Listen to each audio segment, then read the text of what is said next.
ഉണ്ടാക്കിയ ഒരു പ്രധാനപ്പെട്ട ഒരു പട്ടണമാണ് സോദോം ആൻഡ് ഗൊമോറ എന്ന് പറയുന്നത്. അതായത് ലോത്ത് എന്ന് പറയുന്ന ഒരു നീതിമാൻ ഉണ്ടായിരുന്നു.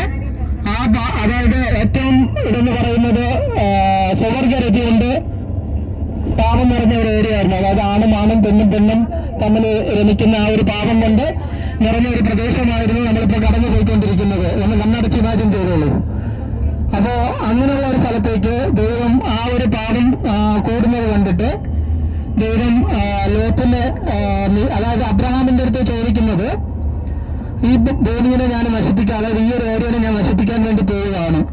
അപ്പൊ അബ്രഹാം ദൈവത്തിനോട് കരുണയ്ക്കായിട്ട് യാചിക്കുമ്പോഴേക്കും ദൈവം ഒരു എക്സ്ക്യൂസ് ചോദി പറയുന്നത്, ഈ ഇവിടെ 3 പേരെ കാണിക്കുകയാണെന്നുണ്ടെങ്കിൽ ഞാനത് നശിപ്പിക്കത്തില്ലെന്ന് പറയും.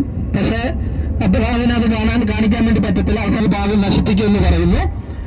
അപ്പോ അങ്ങനെ സമ്മതിച്ചു. പക്ഷെ ഒരു കണ്ടീഷൻ പറയുന്നുണ്ട്, തിരിഞ്ഞു നോക്കാൻ വേണ്ടി പാടില്ല. തിരിഞ്ഞു നോക്കിക്കഴിഞ്ഞാൽ അത് എന്ത് സംഭവിച്ചാലും, ഇപ്പൊ മോള് താഴെ വീണ് മരിച്ചാലും അല്ലെങ്കിൽ ആരെന്ത് സംഭവിച്ചാലും തിരിഞ്ഞു നോക്കാൻ വേണ്ടി പാടില്ല.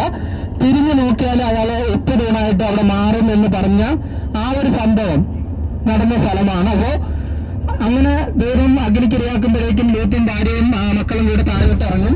ഈ താഴ്വാരത്തിൽ, അതായത് ഈ താഴ്വാരത്തിൽ ഇത് എത്തുമ്പോഴേക്കും ജനങ്ങളുടെ നിലവിളി കാരണം പുള്ളിക്കാരി ഒന്ന് അറിയാതെ ഒന്ന് തിരിഞ്ഞു നോക്കും. അപ്പോഴേക്കും പിന്നെ ഉടനെ തന്നെ അഗ്നി വന്ന് പുള്ളിക്കാരിനെ ഉപ്പുതൂണാക്കി മാറ്റിയ ആ ഒരു ഏരിയ ആണ് നമ്മളിപ്പോ കാണുന്നത്. ഇവിടെ ടോട്ടലായിട്ട്